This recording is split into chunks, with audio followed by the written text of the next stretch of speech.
প্রবালদ্বীপ Saint মার্টিনে ভয়াবহ অগ্নিকাণ্ডে কয়েকটি রিসোর্ট পুড়ে ছাই হয়ে গেছে। এ ঘটনায় এখন পর্যন্ত হতাহতের কোনো খবর পাওয়া যায়নি। দ্বীপে কোনো ফায়ার সার্ভিস না থাকায় আগুনে এই বড় ক্ষতি হয়েছে বলে দাবি করেছেন দ্বীপের বাসিন্দারা।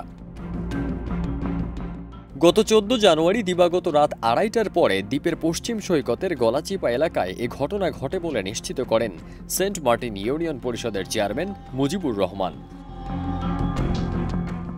চেয়ারম্যান বলেন, মধ্যরাতে সেন্ট মার্টিনে ভয়াবহ আগুনে শায়রি, বিচ ভ্যালি ও কিংশুক রিসোর্ট পুড়ে ছাই হয়ে যায়। এই ঘটনায় কোনো পর্যটক ও স্থানীয় হতাহত হয়নি। আগুন নিয়ন্ত্রণে আনতে উন্নতমানের কোনো যন্ত্র না থাকায় ক্ষয়ক্ষতি বেশি হয়েছে।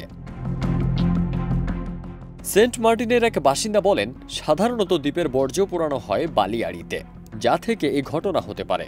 দ্বীপে কোনো ফায়ার সার্ভিস না থাকায় আগুনে এই বড় ক্ষতি হয়েছে।